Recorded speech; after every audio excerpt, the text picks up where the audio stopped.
Hello नमस्कार साथियों, agriculture बाबा health desk में मैं आपका हार्दिक स्वागत करता हूं। आज हम बात करेंगे धान की जो पौध होती है, जो धान की हम नर्सरी तैयार करती है, तो उसमें हमें क्या क्या सावधानियां रखनी चाहिए और किस प्रकार से तैयार करनी चाहिए।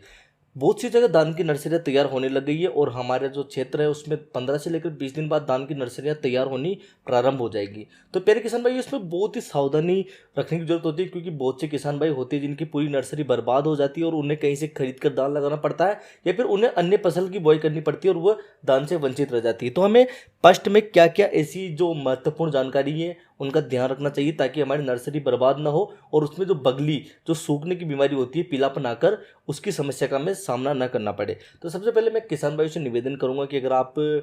बड़े फार्मर हो, 40 से लेकर 50 बीघा, 100 बीघा, 200 बीघा तक जो धान करते हो, तो आपको विशेष तौर पर अपनी नर्सरी को 3-4 जगह पर तैयार करना चाहिए और उन 3-4 जगह पर एक टाइम का फर्क होना चाहिए। जैसे आज यहाँ पर नर्सरी तैयार कर रहे हो तो उसके 5 दिन बाद दूसरी जगह करो, उसके 7 दिन बाद तीसरी जगह करो, उसके 8 दिन बाद चौथी जगह करो। मतलब कुल मिला के उनके बीच में टाइम गैप होना चाहिए और वो जगह भी अलग अलग होनी चाहिए। उससे सबसे पहला फायदा ये रहेगा कि आप जैसे धान लगाना प्रारंभ करोगे तो जो आपकी सबसे पहली नर्सरी है उसका धान लगेगा, जब तक वो धान लगेगा तब तक दूसरी नर्सरी तैयार हो जाएगी। और अगर किसी नर्सरी में, किसी जमीन में किसी फंगस की वजह से अटैक होता है तो अलग अलग जगह पर नर्सरियां हैं, तो आपकी नर्सरियां जहां तक है, जहां तक अगर एक भी नर्सरी बर्बाद होती है तो अन्य नर्सरियां सुरक्षित रहेगी। दूसरी चीज जो महत्वपूर्ण, अगर आप छोटे फार्मर हो, 10-20 बीघा तक धान करते हो, तो आप 2 जगह पर इस चीज़ को कर सकते हो जो आपके अलग अलग मिट्टी वाले खेत हैं उन पर। इसके अलावा अगर आप धान की जो नर्सरी कर रहे हो उस जगह को वर्मी कंपोस्ट से जरूर, मतलब जो मिट्टी, बहुत से गोबर डालते हैं, कच्चा गोबर, उससे आप वर्मी कंपोस्ट डालो,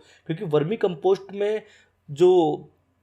जो भी किसी भी प्रकार के फंगस वाले जो जीवाणु कीटाणु होते हैं ना, वो बिल्कुल भी नहीं होते। इसकी वजह से आपकी जो धान की पौध होती है उसमें किसी भी प्रकार की फंगस नहीं लगती। इसके कारण जो बगली होती है, जो पीलापन होता है, वो नहीं आता। इसके बाद तीसरी चीज, जो चारा उगने की समस्या होती है, अगर आप गोबर डालते हो तो उसमें चारा, अत्यधिक चारे के बीज होते हैं तो चारा उग जाता है, और आप वर्मी कंपोस्ट डालते हो तो उसमें फिर चारा उगने की समस्या कम होती है। और अगर छोटी सी फसल में चारे की दवाई डल जाती है तो फसल कहीं ना कहीं वहीं दब जाती है, तो आपको चारे की दवाई डालने की उसमें ज़रूरत नहीं है। और किसान भाइयों, इसके अलावा अगर आप जो पौध तैयार कर रहे हो उसमें अच्छी क्वालिटी का जो बीज ले रहे हो, उसको अच्छे से गिलाकर जो उसकी जो घास चलती है वो निकलने के बाद ही उसको उसमें छांटे। वरना बहुत से जो किसान होते हैं वो शिकायत करते हैं कि हमने उसको गलाकर छांट तो दिया था लेकिन वो उगा ही नहीं, वो वहीं पर पड़ा का पड़ा रह गया। तो ये समस्याएं जब होती है जब हम अच्छे से किसी भी जानकारी को नहीं ले पाते हो। तो किसान भाई, आपको किसी भी प्रकार की कोई भी समस्या चाहिए तो आप हमें इंस्टाग्राम पर मैसेज करके जानकारी प्राप्त कर सकते हो। अन्यथा आप जहाँ से दान खरीद रहे हो, जो जिस कंपनी का दान खरीद रहे हो, उस कंपनी